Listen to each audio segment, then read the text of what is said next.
खतना भी करती है, इस्राएली कौम छोटे बड़े का गोश्त भी खाती है, इस्राएली लोग 2-3 शादियां भी करते हैं। इस्राएलियों की जो किताब है उसे जाके पढ़ लीजिए कि जितना वो मुसलमानों से नफरत नहीं करता है, उतना वो ऐसे इंसानों से नफरत करता है जो अपने भगवानों को वो खुद अपने हाथों से बनाते हैं और उसकी पूजा करते हैं।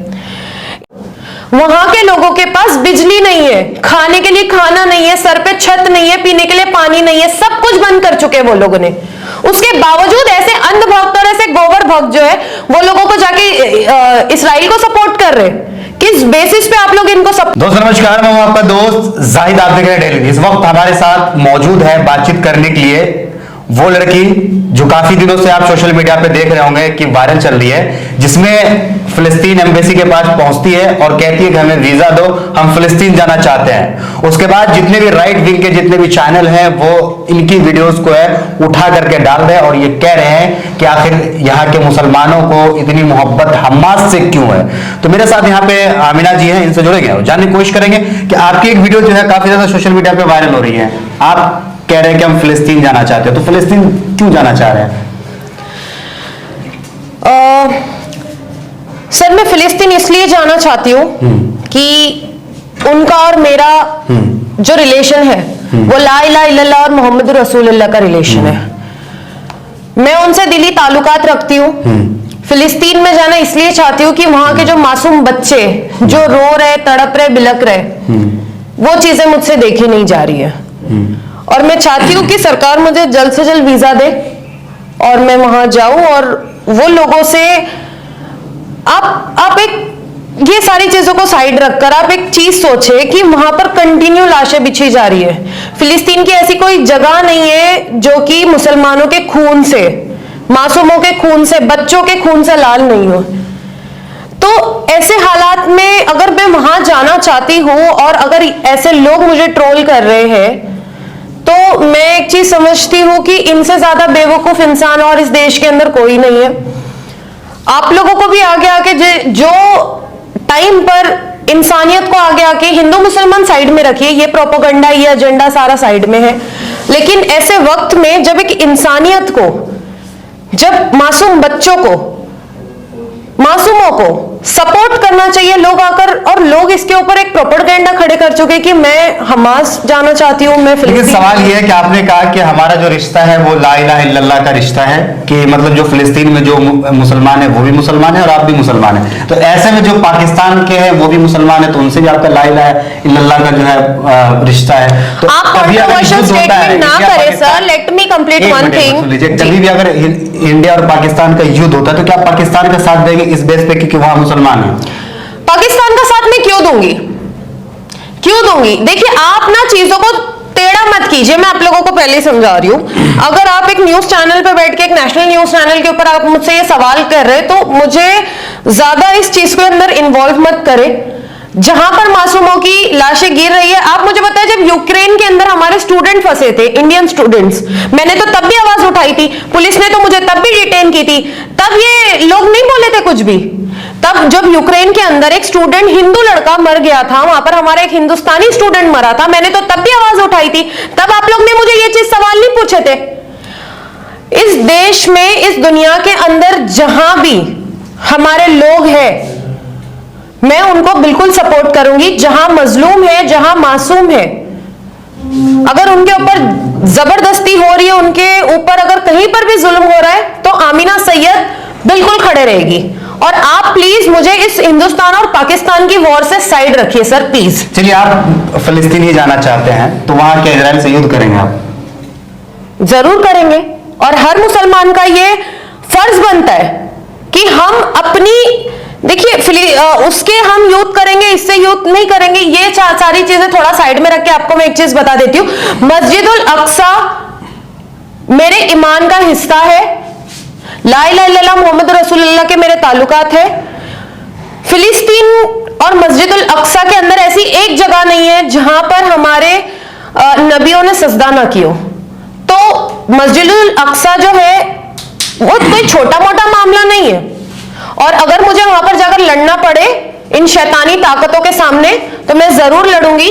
और मैं समझती हूं कि सिर्फ मैं ही नहीं, ये पूरे पूरे दुनिया के मुसलमानों का यह फर्ज बनता है, और अभी तो फर्ज ही समझो इस चीज को, कि हमें अपनी खुद की लड़ाई लड़नी पड़ेगी, और मैं बिल्कुल इस चीज को सपोर्ट करती हूँ। तो फिर आप तो तालिबान का भी सपोर्ट करेंगे, फिर आप जो है अलकायदा का भी सपोर्ट करेंगे। मैंने ये चीज बोली, मेरे मुंह से ये एक भी बार स्टेटमेंट निकला कि मैं ये सपोर्ट करूंगी वो सपोर्ट करूंगी?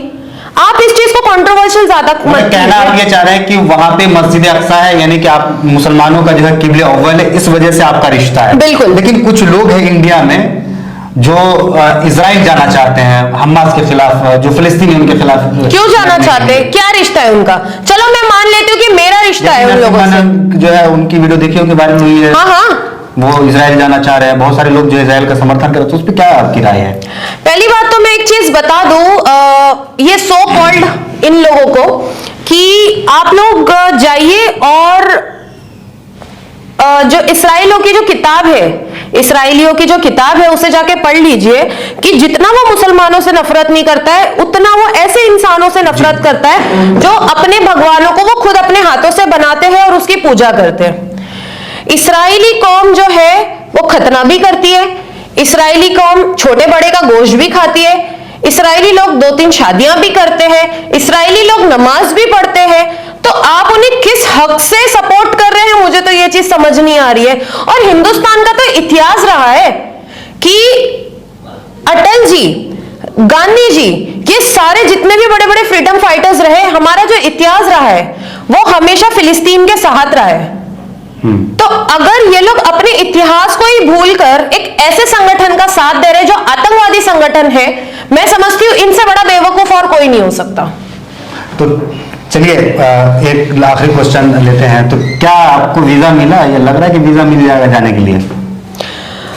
मैं पूरी अपनी तरफ से कोशिश कर रही हूँ, मिला नहीं मिला वो तो खैर सरकार के हाथ में है और मेरे खुदा के हाथ में है। एक क्वेश्चन रह गया था। जी जी जी। जो यहाँ के मुसलमान हैं उनका क्या रुख होना चाहिए अभी जो फिलिस्तीन और जो इजराइल के बीच में युद्ध हो रहा है?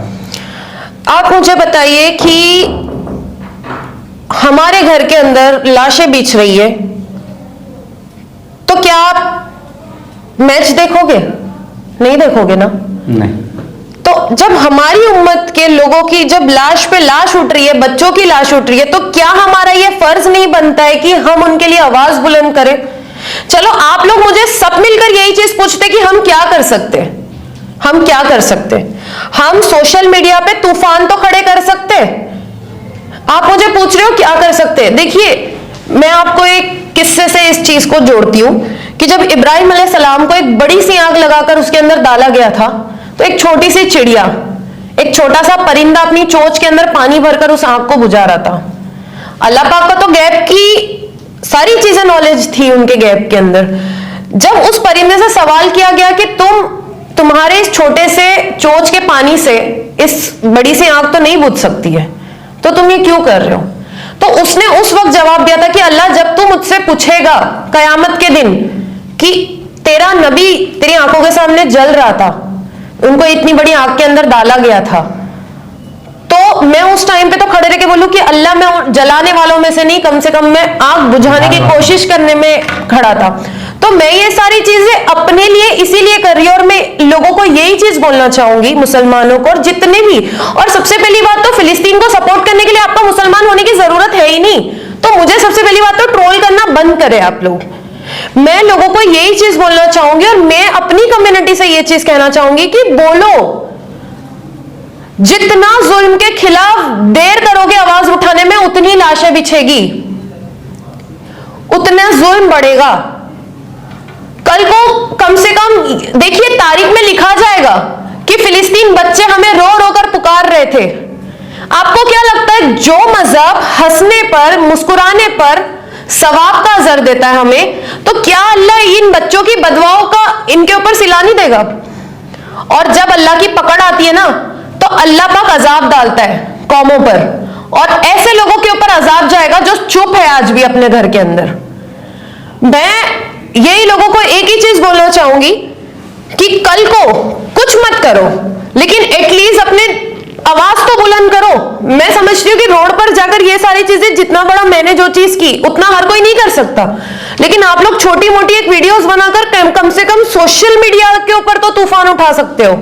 हैशटैग्स लगाओ, प्रोडक्ट्स बॉयकॉट करो इजरायली, और फिलिस्तीन को सपोर्ट करो। वहां के लोगों के पास बिजली नहीं है, खाने के लिए खाना नहीं है, सर पे छत नहीं है, पीने के लिए पानी नहीं है, सब कुछ बंद कर चुके हैं वो लोगों ने। उसके बावजूद ऐसे अंधभक्त और ऐसे गोबर भक्त जो है वो लोगों को जाके इजराइल को सपोर्ट कर रहे हैं। किस बेसिस पे आप लोग इनको सपोर्ट कर रहे हैं?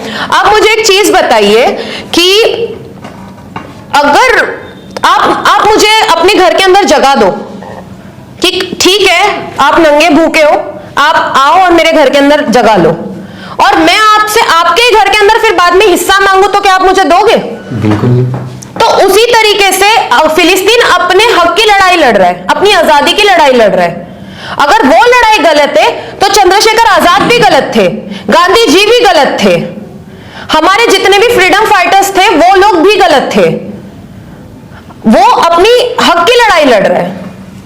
मैं बिल्कुल सपोर्ट करती हूँ, और आमिना सैयद को जब भी वीजा मिलेगा मैं जाऊंगी।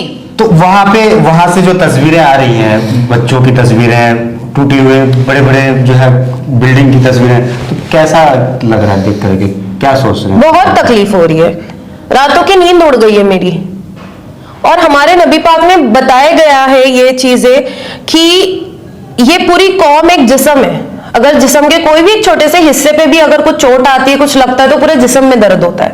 उसी तरीके से सिर्फ मैं ही नहीं, पूरे जितने भी लोग के अंदर ईमान है उन सबको तकलीफें होनी चाहिए, और वो तकलीफों को तुम जाहिर करो। किसने रोका है तुमको जाहिर करने के लिए? क्या उनकी तकलीफ से ज्यादा बड़ी तकलीफें हैं हमारे ऊपर? क्या ही कर लेंगे, ज्यादा से ज्यादा जान ही चले जाएगी ना। हम देखिए, हम वो कौम नहीं है जो गलती से पैदा हुए, हम दुआओं से पैदा हुए और हम दुआएं लेके जाएंगे। और मैं सबसे पहली बात तो ये चीज बोलना चाहूंगी कि वैसे भी हमारे कोई अमाल अच्छे नहीं है। अगर ये सारी चीजों पे बोलते बोलते अगर हम खत्म भी हो जाए, तो यार हमारी कौम तो ऐसी मौत की तसव्वुर करती है, हम विश करते कि हमें ऐसी मौत मिले, तो आप लोग क्यों नहीं आगे आ रहे हो? देखिए, तारीख में लिखा जाएगा कि फिलिस्तीन में लोग तड़प रहे थे और हमारे देश के लोग हिंदुस्तान और पाकिस्तान का मैच देख रहे थे। ये लिखा जाएगा तारीख में। तो आप लोग उठो और अपनी हक की आवाज लड़ाओ, उठाओ। आज वो लोग, ये लोग तड़प रहे, कल हम पे भी बात आएगी, तब तो तुम्हें निकलना पड़ेगा। सीएए एनआरसी के टाइम पे तो सारी औरतें बैठी थी, हर कम्युनिटी की औरतें रोड पर बैठी थी, तो क्या उनकी तकलीफ आज तुम्हें नहीं दिख रही है? तो मेरे को बहुत तकलीफ हो रही है सारी चीजें देख के, मैं सो नहीं पा रही हूं। और अभी भी आप मेरे को देखो तो मैं क्या बताऊं, आप मेरे हाथ देख सकते हो, मैं पूरी पसीने के अंदर हूं, मैं बोल नहीं पा रही हूं सही से। और सो सॉरी फॉर दैट कि मैं बहुत ज्यादा इमोशनल हूं इस मामले को लेकर। और मुझे ट्रोल करने से भी कोई फर्क नहीं पड़ता है, और ये भी फर्क नहीं पड़ता है कि कल को कुछ हो जाए या कुछ मेरे साथ हो जाए।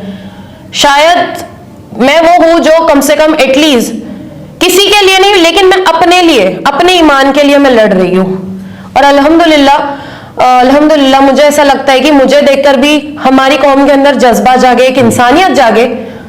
देखिए, हिंदू भूल गया है कि वो हिंदू है, मुसलमान भूल गया कि वो मुसलमान है, कट्टरपंथी आ गई है सारे रिलीजियस के अंदर, लेकिन वो ये चीज भी भूल गया कि वो एक इंसान भी है।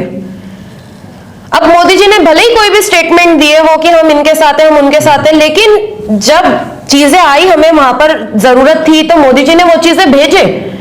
एंड मैं शुक्रिया अदा करती हूँ मोदी जी का कि आपने वहां पर खाना पानी, भले ही आपने अपना पूरा फेम ले लिया उसके ऊपर स्टिकर विकर चिपका के, लेकिन ठीक है, शुक्रिया आपका कि आप लोगों ने वहां पर मदद भेजे फिलिस्तीन के लोगों को। चलिए जी, बहुत बहुत शुक्रिया आपका, थैंक यू सो मच। तो फिलहाल वीडियो में इतना ही। वीडियो अगर आपको अच्छा लगा हो तो इसे लाइक और शेयर जरूर कीजिए, और आपकी क्या राय है इस वीडियो के कमेंट सेक्शन में कमेंट करके आप भी अपनी राय जरूर दीजिए। बहुत बहुत शुक्रिया।